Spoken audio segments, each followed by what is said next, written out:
Surviving infidelity. I couldn't handle his false reconciliation and ghosted. He started blame shifting and getting upset when I didn't just forgive and forget. He said all the right words, poured out crocodile tears, and begged on his knees for forgiveness. To be fair, he has done some of the work. He occasionally would text me pictures of where he is at and would text me throughout the night. He would spend more time with me and listen to me cry. But he would also stonewall and get frustrated with me if I was having a rough day or questioned him. Slowly, the red flags started popping up again that he demonstrated when he was first cheating on me. Passwords changing, phone mysteriously dying whenever he went out, never leaving his phone around. My heart started sinking and suspected he was cheating again. He would explain these away and promise to me he would never hurt me again.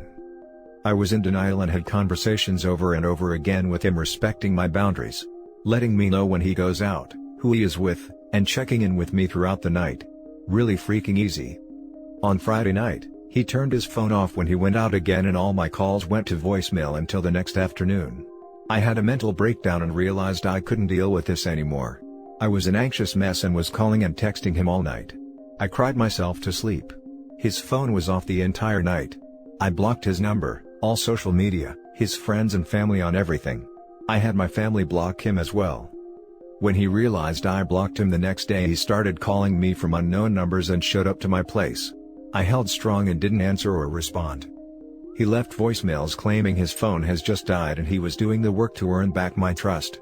He was crying and begging me to unblock him. Yeah, right. I see him 3 to 4 nights a week and it's almost always fully charged, yet when he's out with friends it suddenly is always dead between 9 p.m. to 9 a.m. the next day? Really? He must think I'm a freaking idiot. I've begged him to keep his phone charged, but I realized he doesn't give a damn and just turns it off, and probably goes to see his hookers and Tinder dates while I'm at home struggling to be mentally stable. My stomach feels like it's in knots. I truly loved him and I'm really disappointed, depressed and ashamed that our relationship failed. I love this man and did everything to make him happy. I cooked amazing meals for him, always dressed up, intimacy all the time, back rubs weekly, small gifts, and was always there for him. I'm considered conventionally attractive and am in great shape. I'm also close to finishing my degree. I am just so disappointed. I really loved him, or the person I thought he was. We were about to sign a lease together before I discovered his double life, and thank God I did. I feel guilty for ghosting him, but I just can't deal with his half-assed attempts at reconciliation. Now for the top comments. Good work. You have to create consequences. Be strong. Thank you. I can get through this. Even if I can't believe it now. No need to feel guilty for ghosting someone who turned their phone off with zero regard for your feelings, which are the direct result of him disregarding your feelings hundreds of times in the past. You clearly care more about his feelings than he does yours. The silence is hard. The hardest part, in fact. You'll be tempted to falter, to reach out looking for the answers to the questions that torment you in your silence.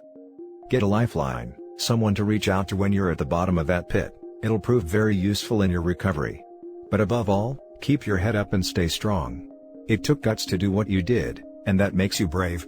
You'll look back and be proud of this moment, even if you're in the deepest pit of self-loathing at the moment. You got this. Thank you for your comment. I'm going to follow your advice. I'm packing a bag to stay at my mom's for a bit because, like you commented, the silence is just so deafening. I'm used to having him over most nights or FaceTiming me. My sister is coming down to spend spring break with me too in April. I feel like the ball in my stomach won't go away. I hope with time I'll look back and not feel regret. You read the situation absolutely correctly. There's no reconciliation but the totally devoted kind. He's lost all rights to the victim card. Either he's on board with your terms or he's not serious about beginning an effective reconciliation. Don't play the pick-me game. He should feel bad. He messed up big time. Not your job to fix that, it's his. If he doesn't see that now, nothing you can say would change it. Thanks for taking the time to comment. I feel pretty lonely and reading the replies is helping a lot. I played the pick-me game really hard the first time around. I felt less than and tried to prove myself that I'm worthy of being loved. It's depressing looking back. I wished I left the first time around, but this is a definite learning experience.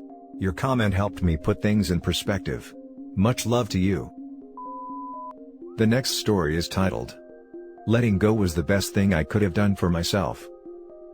Little backstory, my ex-husband, who I was with for 5 years, Had an affair with a co-worker and left me for her 3 weeks after we got married. He lied about it for months while sleeping with both of us. I had suspicions that he was cheating before he left me and had asked him about it, and of course he was so offended I could even think that. So, I begged him to try couples therapy with me, because I didn't want to believe he would cheat. Until I found proof that it had been going on since before he left me. It was a truly terrible time for me. I felt so hurt and confused and just shattered. I was only 30 and was going to be divorced and thought everyone would think there was something wrong with me. Eventually I started dating again but actively hid the fact that I was going through a divorce out of shame, which I regret now because having something like this done to you is not something to be ashamed about. We are literally victims of someone else's selfishness. We are the casualties. Through everything that happened I ended up falling for someone I have been friends with for 10 years, even though neither of us had ever seen each other as anything more than platonic. He was there for me during my difficult times, and I realized I was developing feelings and didn't think about my ex when he was around. The first time we kissed felt like actual magic, it felt so right. We are about to celebrate 1 year of being together and I realize, this is it. This is what I was supposed to have. The connection, the respect, the unconditional love. If it took going through what I went through to be where I am now, for our timing to be right, I'd do it again in a heartbeat. And more than anything, I'm proud of myself. I let go and never looked back once I knew the truth. I finally let myself acknowledge that I deserve better. I deserve so much more than lies and cheating, let alone the years of emotional abuse I endured. What happened to me will always be a chapter in the book of my life, but I won't let it rewrite my whole story. Now for the comments. I am so happy for you that you found your way out of the darkness. You deserve only the best. Someone who loves you and cherishes and honors you. Happy for you. Some people don't want to hear that when you stay in a relationship with an unapologetic cheater, they victimize you when they cheat. You victimize yourself every moment of your time you continue to give them. Glad you are not doing that to yourself. Exactly. And I've been that girl so many times in the past, I refuse to let myself go through it again. I'm glad I took back my life. Awesome. You are totally right about the shame. It's so hard to get over the mindset. Even though all my friends would tell me I have nothing to be ashamed about, I just felt like people would still judge me. Eventually I realized that anyone who would judge me for that isn't worth my take anyway.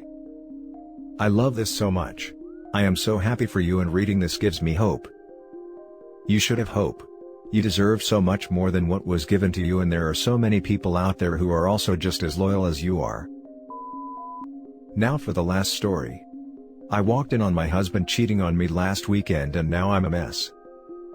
My husband and I met when I was 17 and he was 22. We have been together for 16 years and married for 7. We have a daughter who is now 12 and a half. Last weekend he went out to meet up with work colleagues for a leaving party at the beach. They went out in the day, and around 5 p.m. he called asking to bring a few people back for a bit. I agreed. He came back with a guy and 2 girls he works with, and I sat downstairs with them for a while before going to bed as I had work early. They were all drinking and were pretty drunk. I told my husband to get them all to go as I had work and daughter had school in the morning. I fell asleep but was woken up to them about 10 p.m. being noisy.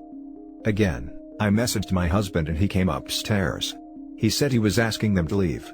I heard the door go about 11:30 p.m. and I woke up. I tried getting back to sleep but couldn't and ended up going downstairs as husband wasn't in bed. I opened the living room door and he was sat with his pants down with a girl he works with sat on top of him. They weren't having intercourse but she had her pants down and so did he. I kicked her out of my house, not sure how I didn't punch her, and have pretty much felt sick since that moment. My husband was obviously drunk. The first thing he said was that her name? I've been off work since. I immediately told him I wanted a divorce and made him tell our daughter a toned down version so she understands why I'm so upset, and why he's sleeping in the spare room. She hasn't spoken to him all week. The first few days all I did was cry. I couldn't believe he had done this, and in our home while we were both upstairs. I have spoken to him since and I can see he really regrets it.